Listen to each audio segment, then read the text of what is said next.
And tough defender সেই সময় ভারতবর্ষেই কম ছিল, যে কারণে উনি ইন্ডিয়ান টিমে অনায়াসে ঢুকতে পেরেছিলেন। এবং একটা জিনিস মনে রাখুন, 60-এর দশক হচ্ছে golden period of Indian football. 62-তে জাকার্তা এশিয়ান গেমসে ঘোষণা পেয়েছে চুনি গোস্বামী ক্যাপ্টেন্সিতে, কে ব্যানার্জি, চুনি গোস্বামী, বলরাম, জার্নাল সিং, অরুণ ঘোষ, ধনরাজ, রাম বাহাদুর, কে না, সে বিরাট দল। সেই টিমে মৃত্যুঞ্জয় ব্যানার্জিকে ঢুকতে গিয়ে কসরত করতে হয়েছিল। এবং মৃত্যুঞ্জয় ব্যানার্জির জীবনের সবচেয়ে স্মরণীয় অধ্যায় যদি হয়, সেটা হচ্ছে 1964 কাপ।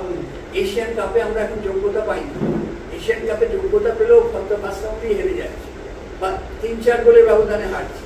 তখন সেই সময়টা ভারতবর্ষ এশিয়াকে রুল করত, টপ নেশন ছিল। তা না হলে ইন্ডিয়া টিমের প্লেয়াররা সেরা এশিয়ার ফরওয়ার্ড হয়েছিলেন চুনি গোস্বামী, পিটার থঙ্গরাজ সবচেয়ে বড় গোলকিপার ছিল এশিয়ার মধ্যে।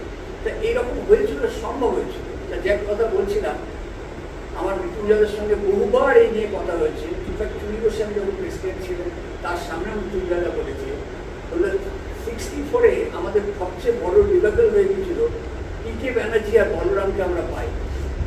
যে 62-এর গোল্ডেন টিম, কে ব্যানার্জি বলরাম মাইনাস হয়ে যাওয়া মানে টিমের তো অর্ধেকটাই উড়ে যাওয়া। সেই জায়গায় কে এলেন, ফরওয়ার্ডে চললেন ইন্দার সিং, আর রাইট উইংয়ে কে ব্যানার্জির জায়গায় এলেন সুকুমার সমাজ। এবং টিমটা স্পিরিটটা এমনভাবে তুলে ধরেছিলেন, তখন আমার চুনি গোস্বামীর সামনে বসে আমাকে বলছে, এই হচ্ছে ক্যাপ্টেন। আমরা ক্যাপ্টেন বলি, রিয়েল ক্যাপ্টেন বলতে হয়তো একটাই ক্যাপ্টেন চুনি গোস্বামী, আর দ্বিতীয় কোনো ক্যাপ্টেন আমরা দেখিনি।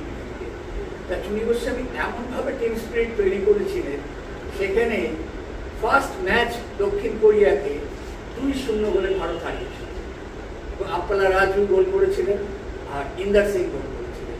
মৃত্যুঞ্জয় দাস সেই ম্যাচে অসাধারণ খেলেছিলেন। তারপরে ইসরায়েল অত্যন্ত শক্তিধর দল, ইউরোপিয়ান লিগে খেলা ছিলেন, তাদের সঙ্গে আমাদের অনেক ফারাক। সেই টিমটার কাছে ভারত 2 গোলে হেরে যায়। সেই ম্যাচের বর্ণনা আমি শুনেছিলাম মৃত্যুঞ্জয়ের কাছে, যে ওই ম্যাচে ওদের গতির সঙ্গে আমাদের পারা সম্ভব ছিল। একমাত্র চুনির স্কিলটা এত হায়ার লেভেলের ছিল, চুনি 2-4টাকে কাটিয়ে দিতে পারত, কিন্তু গতিতে পারবে না। তা প্রথমেই 15 মিনিটের মাথায় চুনি গোস্বামী 3-4 জনকে কাটিয়ে নিয়ে একটা দুরন্ত শট নিয়েছিল, ক্রস পিসে বেরিয়ে যাবে, তখন 0-0 ফারাক। ওইটা যদি গোল হতো তাহলে জানি না আমরা রুখে দিতে হয়তো বা পারতাম, কিন্তু তারপর থেকে আমরা হেরে গেলাম। ওরা অনেক বেটার সাইড ছিল, 2 গোলে আমরা হেরে গেছিলাম, কিন্তু বেটার সাইডের সঙ্গে। তখন চুনি গোস্বামী বলেছিলেন, we lost to a much superior side.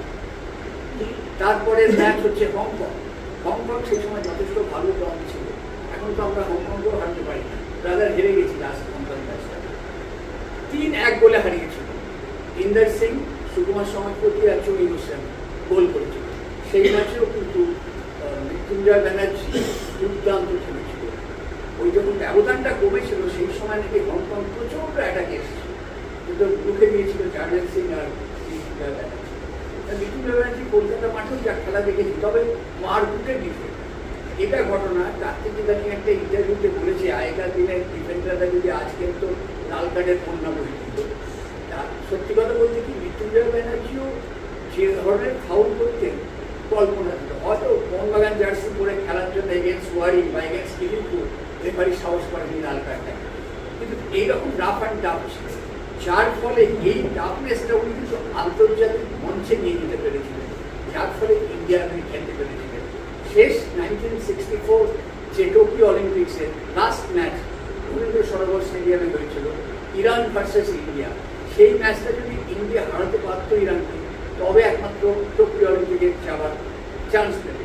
তারা কিন্তু 60 অলিম্পিকে খেলেছে, 56-এ খেলেছে, 52 খেলেছে, 48 খেলেছে। স্বাধীনতার পর থেকে কিন্তু প্রত্যেকটা অলিম্পিকে ইন্ডিয়া খেলেছে।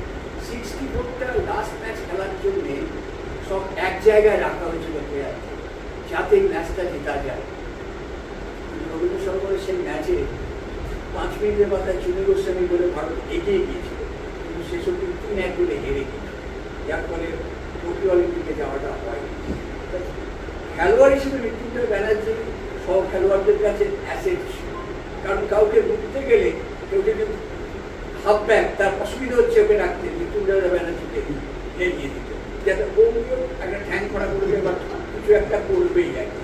যেটা 1962 অলিম্পিকে অরুণ ঘোষ এখানে আমার বলেছিলেন একটা ইন্টারভিউতে যে 62 জাকার্তা অলিম্পিক্সে এই জাকার্তা এশিয়ান গেমসে ফাইনালে শুরুতে একটা ঘটনা ঘটেছিল, প্রদীপ সেটা কোনো জায়গায় লেখা নেই।